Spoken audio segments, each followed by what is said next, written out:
जय श्री कृष्णा। राधे राधे आप सभी को।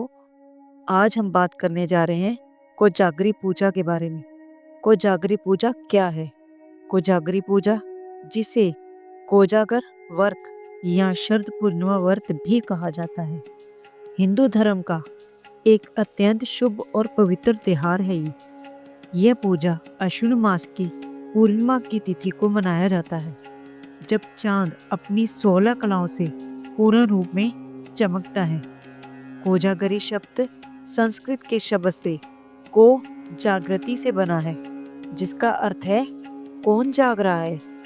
ऐसा माना जाता है कि इस दिन रात को देवी लक्ष्मी पृथ्वी पर आती हैं और देखती हैं कि कौन जाग रहा है, कौन उनकी भक्ति में लीन है। जो लोग पूरी रात जागते हुए देवी लक्ष्मी की पूजा करते हैं, उनके घर में माँ लक्ष्मी सदा के लिए निवास करती हैं। कोजागरी व्रत का मुख्य उद्देश्य है माँ लक्ष्मी की कृपा प्राप्त करना। इस व्रत को करने से जीवन में धन, सुख, समृद्धि और सौभाग्य की वृद्धि होती है। लोक मान्यताओं के अनुसार जो व्यक्ति इस दिन पूरी रात जागरण करता है, माँ लक्ष्मी सवे उसके घर आती हैं और उसे आशीर्वाद देती है।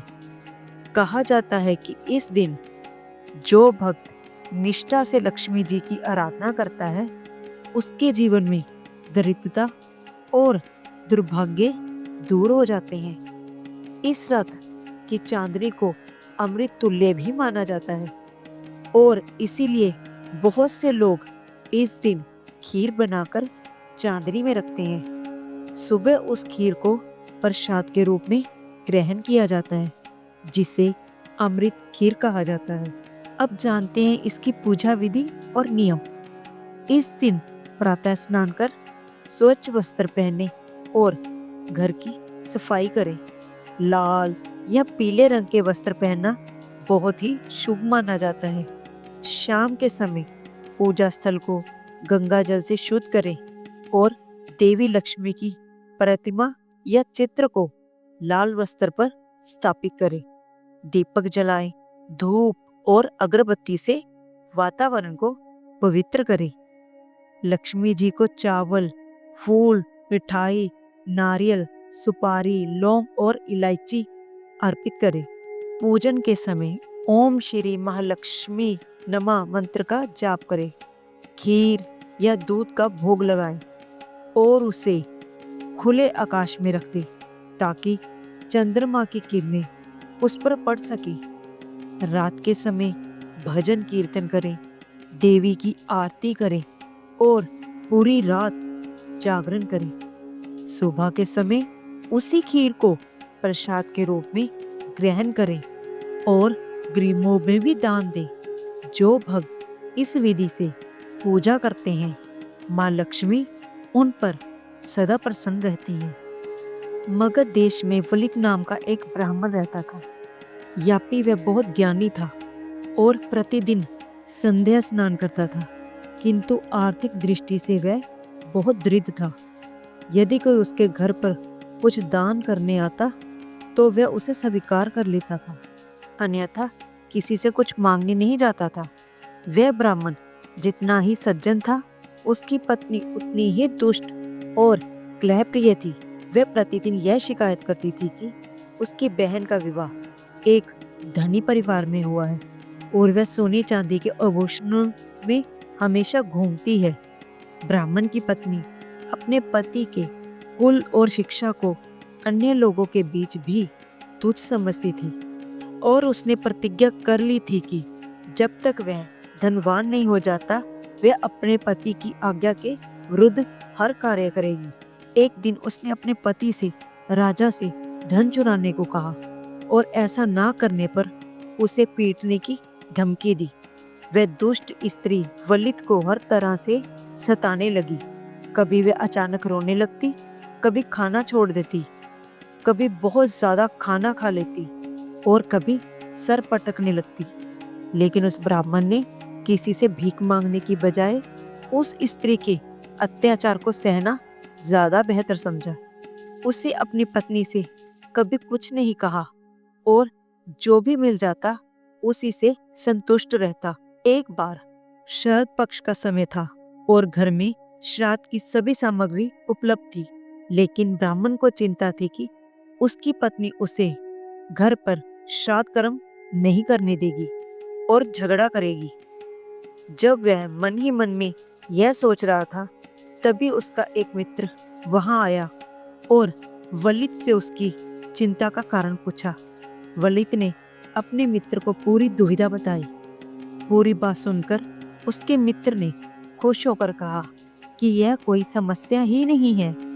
अगर तुम्हारी पत्नी तुम्हारे कहे के विपरीत काम करती है तो तुम उससे जो भी करवाना चाहते हो उसके विपरीत करने को कहो, वे तुम्हारी सारी समस्या हल हो जाएगी। यह सुनकर ब्राह्मण वलित खुश हुआ और बोला, तुम ठीक कह रहे हो, मुझे भी ऐसा ही करना चाहिए।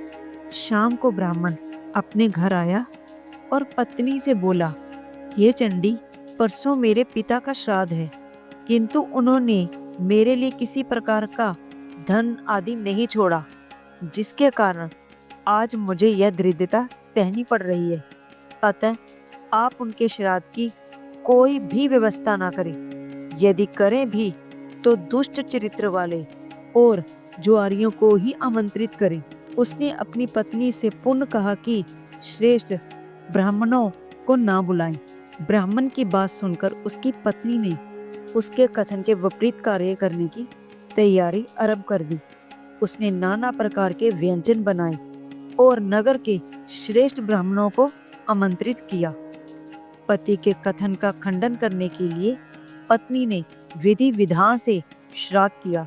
श्राद्ध के अंत में पिंडदान करने के पश्चात ब्राह्मण ने अपनी पत्नी से कहा कि तुम पिंडों को गंगा नदी में विसर्जित करना भूल गई हो।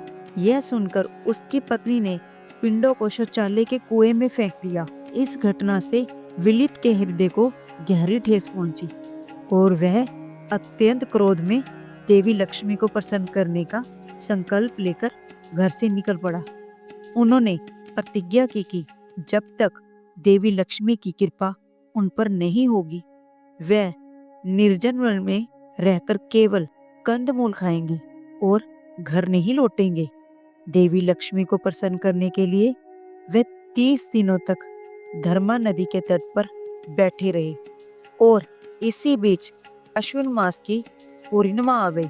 उस वन में कालिया नाग के कुल की कन्याएं देवी लक्ष्मी को प्रसन्न करने के लिए व्रत कर रही थी। उन्होंने सुंदर और स्वच्छ वस्त्र धारण किए हुए थे और उनका निवास स्थान चमकते हुए श्वेत रंग का था। नाग कन्याओं ने पंचामृत, रतन और दर्पण आदि अर्पित करके भक्ति पूर्वक देवी लक्ष्मी की पूजा की। पूर्वाधार पूजन में व्यतीत हुआ और फिर जुआ खेलने की तैयारी हुई, लेकिन चौसर पर जुआ खेलने के लिए 4 लोगों की आवश्यकता थी और उन्होंने चौथा साथी नहीं मिल रहा था।